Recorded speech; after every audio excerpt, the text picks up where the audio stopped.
కలలాంటి బ్రతుకయ్యా మాది. కలలో కూడా ఊహించలేదు నీతో మాకున్న ఈ బంధం, కమనీయ సిలువ త్యాగ బంధాన్ని ఊహించలేదయ్యా. కలలాంటి బ్రతుకు నాది,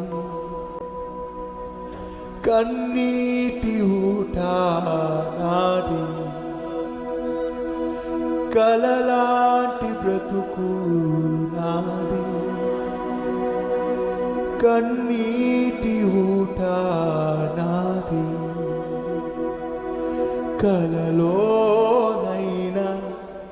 ఊహించలేదే కమనీయమైన ఈ బంధం. కలలోనైనా అనుకోలేదే కమనీయమైన ఈ బంధం.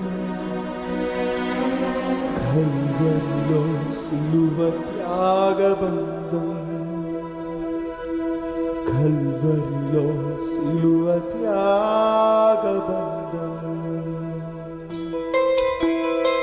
ఈ పాటలో అర్థాన్ని అనువదించుకుంటూ మనస్ఫూర్తిగా పాడదాం.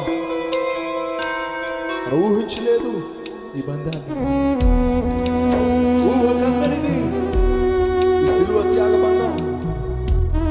అట్టి వింతైన ప్రేమతో మనల్ని ప్రేమించాడు. మన ప్రేమ విలువను జ్ఞాపకం చేసుకుంటూ, మన త్యాగాన్ని జ్ఞాపకం చేసుకుంటూ అందరికి కలిసి పాడదాం.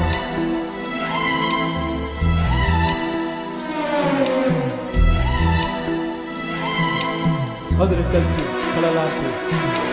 కలలాంటి బ్రతుకు నాది,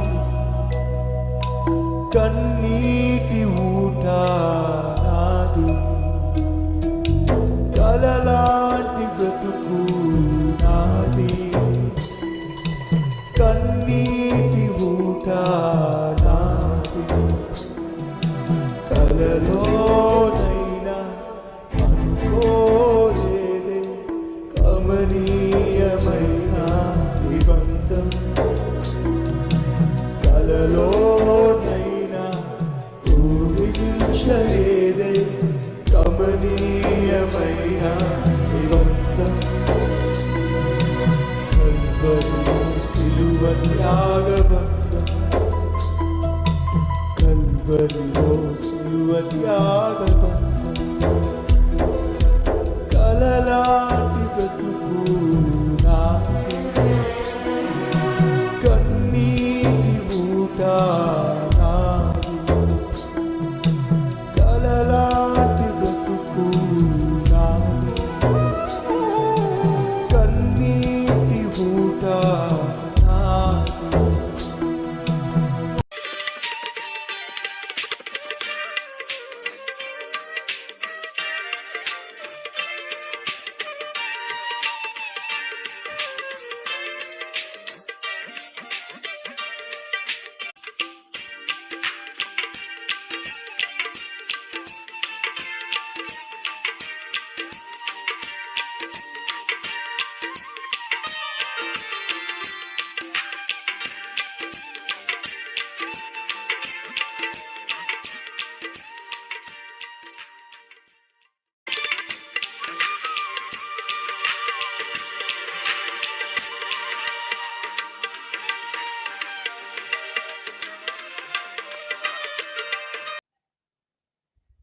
మరియా యేసును ప్రేమించింది. ఆ ప్రేమను క్రియల్లో చూపించటానికి తాను ఒక సేరున్నర అత్తరు కొనుక్కొచ్చింది.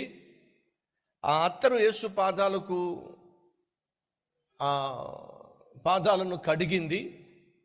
తనేదో యేసును ప్రేమించింది, తన ప్రేమ చూపించడానికి ఏదో తాపత్రయపడుతుంది. 12 మంది శిష్యులకు లేని బాధ ఈ ఇస్కరియోతుకి ఎందుకు వచ్చిందంట? వాడెందుకు మరియను ప్రశ్నిస్తున్నాడు, నువ్వెందుకు ఇలా చేస్తున్నావు, నువ్వు ఎందుకు ఇలా చేయలేదో, నువ్వు చేసేదేమి నాకు నచ్చలేదో అన్నట్టుగా యూదా ఇస్కరియోతుకి ఎందుకంట అంత బాధ వచ్చింది? ఎందుకంటానంటే బైబిల్లో ఉంది, వాడు బుద్ధి సరైంది కాదు. మనలను విమర్శించే వాళ్ళు ఉంటారు, ద్వేషించే వాళ్ళు ఉంటారు, దూషించే వాళ్ళు ఉంటారు, నిందించే వాళ్ళు ఉంటారు. అసలు వాళ్ళు ఎందుకు అలా చేస్తారు? ఎందుకు విమర్శిస్తారు? ఎవరిని విమర్శిస్తారు? అసలు ఎవరు విమర్శిస్తారు? అలాగే ఈ విమర్శను మనం ఎలా ఎదుర్కోవాలి లేదా ప్రతిస్పందించాలి? మొదటిగా, ఎవరు సహజంగా విమర్శిస్తారు? ఎవరు సహజంగా విమర్శిస్తారు? అసలు విమర్శించేది ఎవరు? ఈ విషయం ఖచ్చితంగా మనం తెలుసుకోవాలి. మరియను విమర్శిస్తున్నాడు, మరియను ప్రశ్నిస్తున్నాడు. అసలు నువ్వు ఎందుకు ఇలా చేస్తున్నావు? ఎందుకు అత్తర తగలేస్తున్నావు?